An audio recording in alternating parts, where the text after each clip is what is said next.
Hi everyone, welcome to Fiance Visa. In this video, I'm going to talk about the three most important things I consider that everyone should know when applying for the K1 Fiance Visa.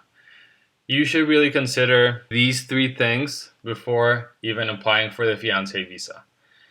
I'm going to talk about the eligibility, the costs, and the timeline, how long it takes for the whole process to be done. So let's get straight to it. Eligibility. U.S. citizens who will be getting married to a foreign national in the United States may petition for a K1 visa. Only the United States citizen can petition for this K1 visa. What this means is that the American citizen will be the one filing the first form in order for the foreign citizen to come to the United States and for him or her to be able to marry the American citizen. Both you and your fiancé must be free to marry. This means that both of you are unmarried or that any previous marriages have ended through divorce, annulment, or death. Pretty straightforward, but just remember that you can apply for the K1 visa if you're still married. You must have met your fiancé in person within the last 2 years prior to beginning the K1 visa petition process. This goes to all the couples that maybe met online through a website and have never had the opportunity to see each other in person. If you haven't done that in the past 2 years, then this K1 visa petition will be denied. So you for sure have to have met your fiance at least once.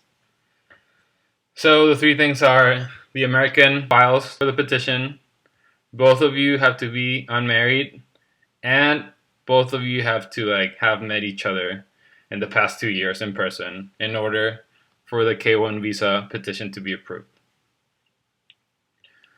Now, what are the costs of filing for the K1 Fiance Visa?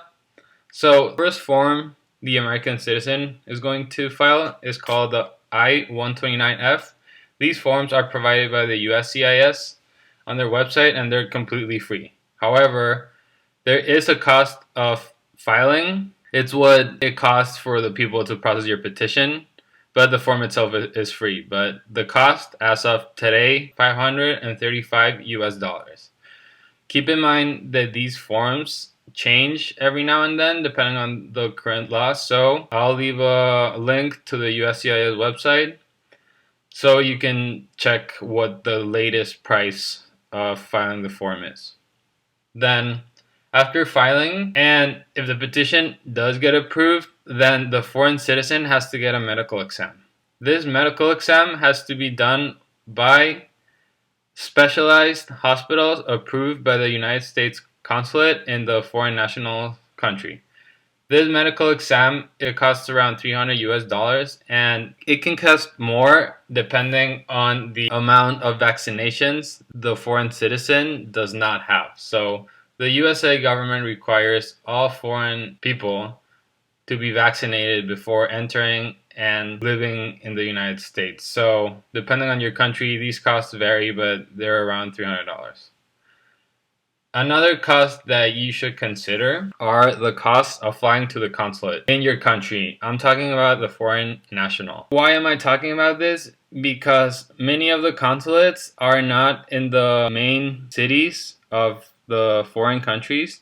So in my case, I was from Mexico City and the consulate where they processed the K1 visa was in a different state, not in the city. So what I had to do is buy a flight to that state. It was near the border of the United States.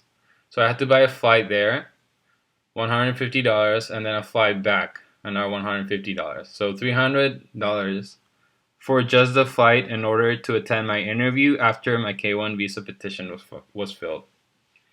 And then finally, once you file the petition, once you get your medical exam, and once you apply to the consulate, get your interview, and have your visa approved, then you have to pay for your flight to the US. Depending on what part of the world you are, it's going to be maybe more, maybe less, but I rounded it up to $400. So the total cost of the process from start to finish is around $1,600 to $1,800 US.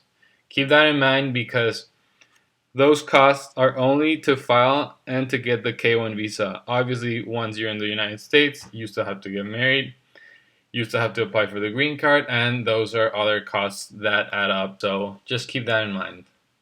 Finally, the timeline.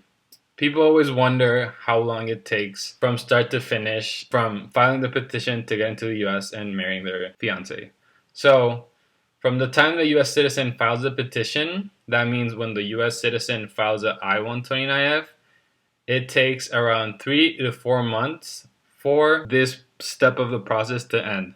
This takes such a long time because what the US government does is it receives the petition of the US citizen, but then that government office has to send it to a national visa center, and then that national visa center has to send it back to the foreign citizen. So all those times that it takes to send the petition and the documents to different government offices in the United States take a long time. So 3 to 4 months, and then once this 4th month ends, the US government agency sends the forms, the petition, and the documents to the consulate in the foreign citizen's country. And then what the foreign citizen does is it receives a notification telling him or her to gather the documents that they asked for. He needs to get the medical exam and finally needs to schedule the interview at the consulate. And all this process takes around 2 months because the consulates are so busy working on all the visas that there's not that much space or spots available. So it usually takes around 1 month to just schedule your interview. So what I consider is from the time the US sends the documents to the foreign country, and then from the foreign country for them to send the forms to the foreign citizen, it takes around 2 months. So the total time from filing to get into the US with a K1 Fiance Visa approved is around 5 to 7 months. I hope this information helps you, and if you have any comments, please make sure to leave a comment. And if the K1 visa process is for you, then I suggest you start right away. Thanks for watching, and please subscribe.